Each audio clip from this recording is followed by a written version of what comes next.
Assalamualaikum warahmatullahi wabarakatuh. Salam sejahtera. Dalam video kali ini kita akan membincangkan Matematik KSSM tingkatan 5 bab 1 ubahan.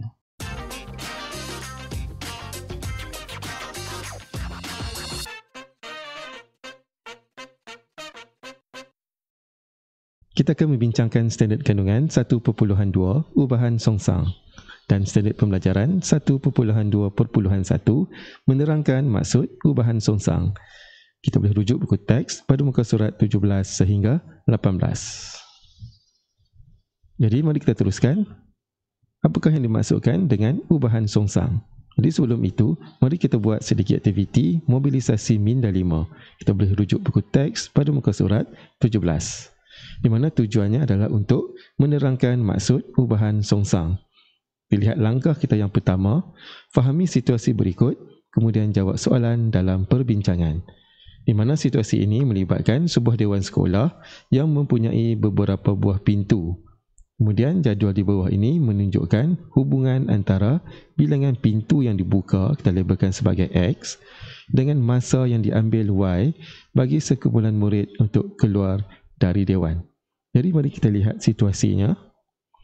Di sini ada sebuah dewan di mana kita buka dua pintu dewan dan murid-murid akan keluar ke dewan dan masa kita akan catat.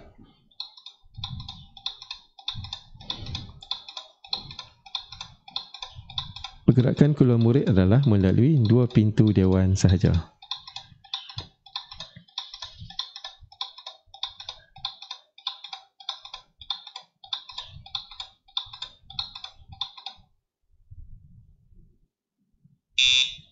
Jadi di sini kita dapati bahawa apabila dua pintu dewan dibuka, masa yang diambil untuk murid keluar sepenuhnya adalah selama 24 minit. Seterusnya terlihat apabila kita buka 4 buah pintu.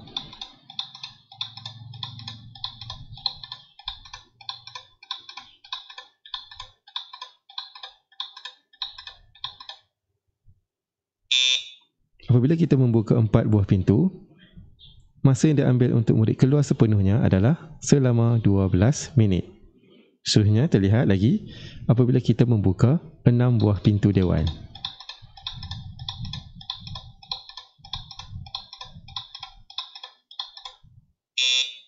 Dan masa yang diambil untuk murid keluar sepenuhnya adalah selama 8 minit.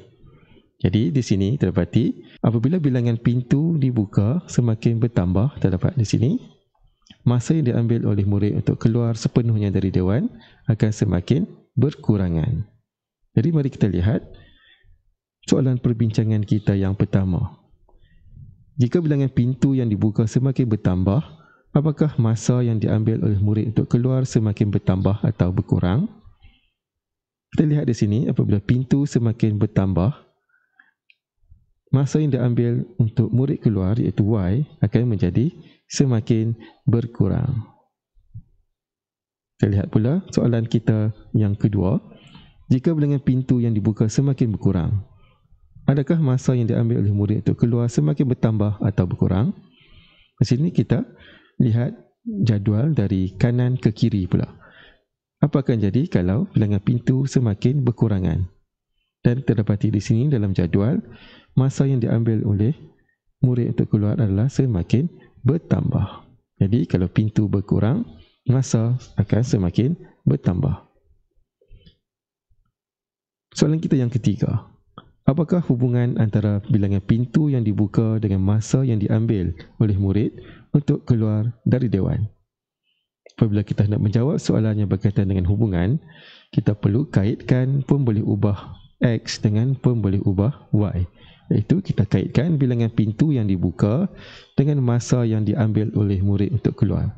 Jadi kita dapati bahawa apabila bilangan pintu yang dibuka semakin bertambah, masa yang diambil oleh murid untuk keluar dari dewan semakin berkurangan.